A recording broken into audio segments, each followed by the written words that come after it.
دوشیزہ اور عبادت گزار درویش۔ اپنی کتاب التاریخ میں الاجالی بتاتے ہیں کہ مکہ میں ایک بہت خوبصورت عورت رہتی تھی۔ حسن میں اس کا کوئی ثانی نہ تھا۔ ایک دن آئینے میں دیکھتے ہوئے اس نے اپنے شوہر سے پوچھا، کیا کوئی ایسا ہے جو اس حسن کو دیکھے اور مائل نہ ہو؟ شوہر بولا، ہاں، درویش عبید بن عمیر۔ عورت نے دعوے سے کہا، اگر تم مجھے اس کے سامنے بے نقاب ہونے کی اجازت دو تو میں اسے مائل کر لوں گی۔ جواب ملا، جاؤ، تمہیں اجازت ہے۔ عورت درویش کے پاس پہنچی اور کہا، علیحدگی میں کسی مسئلے پہ بات کرنی ہے۔ درویش عبید کعبے کے کونے اس کے ساتھ بیٹھے اور اس نے چہرہ بے نقاب کر دیا۔ درویش عبید ایک دم بولے، اے خدا کی بندی، اپنا چہرہ ڈھک۔ وہ بولی، مجھے تم پسند ہو، میری تمنا پوری کرو۔ درویش بولے، میں تم سے کچھ سوال پوچھوں گا، اگر سچ جواب دو گی تو میں تمہاری بات مان لوں گا۔ وہ بولی، جو بھی پوچھو گے تمہیں سچ جواب ملے گا۔ پہلا سوال، اگر موت کا فرشتہ ابھی آ جائے تب بھی تم یہی چاہو گی؟ جواب ملا، بالکل نہیں۔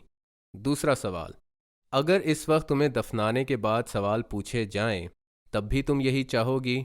دوبارہ جواب ملا، بالکل نہیں۔ تیسرا سوال، اگر اس وقت تمہیں قیامت کے دن کا اعمال نامہ تمہیں پکڑایا جائے اور تمہیں یہ نہ معلوم ہو کہ دائیں ہاتھ میں تھمایا جائے گا یا بائیں ہاتھ میں، تب بھی تم یہی چاہو گی؟ عورت بولی، بالکل نہیں۔ چوتھا سوال، اگر پولیس صراط پر ابھی چلنا پڑے تب بھی یہی چاہو گی؟ پھر سے جواب ملا، بالکل نہیں۔ پانچواں سوال، اگر اس وقت خدا کے سامنے تمہیں حاضر ہونا پڑے کیا تم یہی چاہو گی؟ عورت بے اختیار بولی، بالکل بھی نہیں۔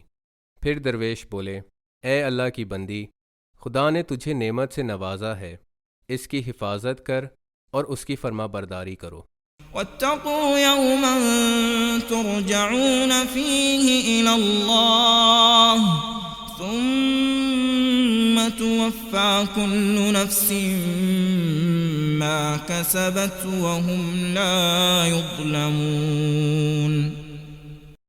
عورت شوہر کے پاس لوٹی اور نادم ہو کے بولی، یہ ہم سے کیا ہو گیا؟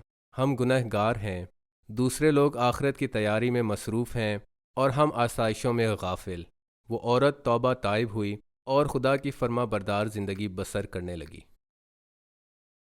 يا أيها الذين آمنوا اتقوا الله ولتنظر نفس ما قدمت لغد واتقوا الله إن الله خبير بما تعملون ولا تكونوا كالذين نسوا الله فأنساهم أنفسهم أولئك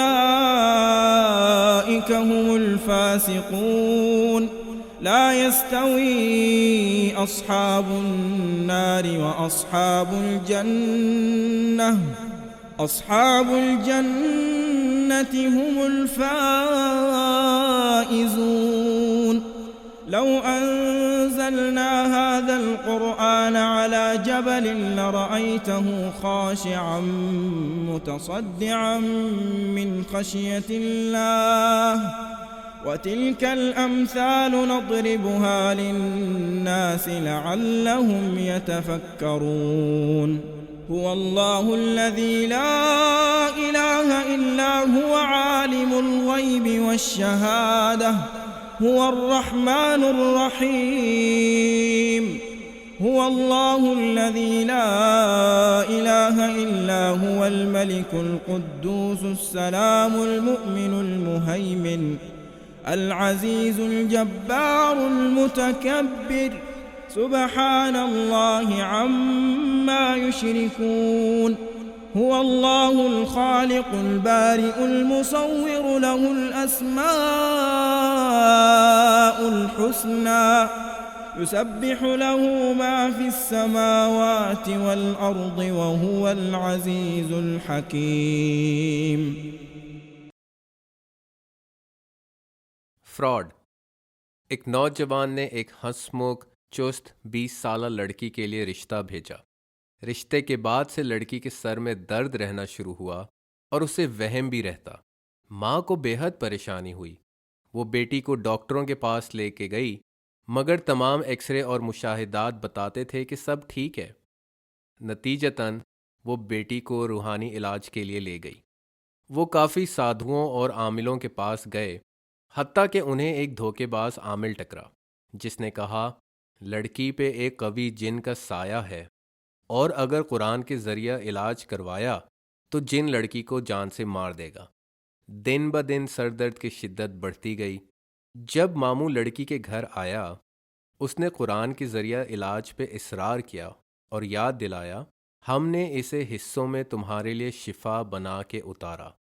وہ بھانجی کو ایک شیخ کے پاس لے آیا، اور جب شیخ نے تلاوت شروع کی، لڑکی بھیانک آواز میں چیخنا شروع ہو گئی اور اس کے پیروں پہ کپ کپی طاری ہوئی۔ شیخ نے ذرا غور سے دیکھا کہ یہ کپ کپی جن کی نہیں ہے۔ اس نے ماں اور ماموں کو علیحدہ جانے کا کہا اور پھر لڑکی سے پوچھا، یہ آواز جن کی نہیں تھی، تم ڈھونگ کر رہی ہو، سچ کیا ہے بتا دو، ورنہ مجھے تمہارے بڑوں کو بتانا پڑے گا۔ لڑکی بولی، میں آپ کو بتا تو دوں، مگر آپ میرے بڑوں سے ذکر نہ کرے گا۔ شیخ نے ماں اور ماموں کو کہا کہ اسے لڑکی سے دوبارہ ملنا ہوگا۔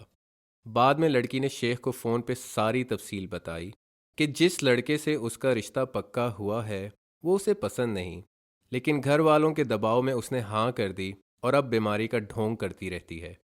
اس نے بتایا کہ گھر والے اسے بہت سے عاملوں کے پاس لے کے گئے، مگر قرآن کی تلاوت سن کے اس پہ اللہ کا ایسا خوف طاری ہوا کہ اس کی چیخ نکل گئی۔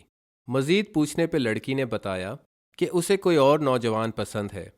شیخ نے اس کو تجویز دی کہ وہ اپنی پسند کے لڑکے کو سارا ماجرا بتائے اور کہے کہ وہ رشتہ بھجوائے۔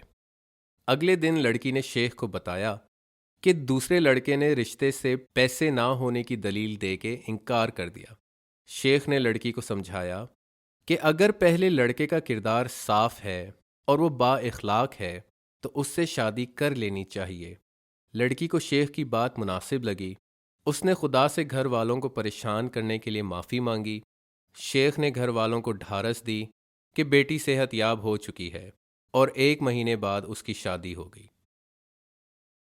يا أيها الذين آمنوا اتقوا الله ولتنظر نفس ما قدمت لغد واتقوا الله إن الله خبير بما تعملون ولا تكونوا كالذين نسوا الله فأنساهم أنفسهم أولئك هم الفاسقون لا يستوي أصحاب النار وأصحاب الجنة أصحاب الجنة هم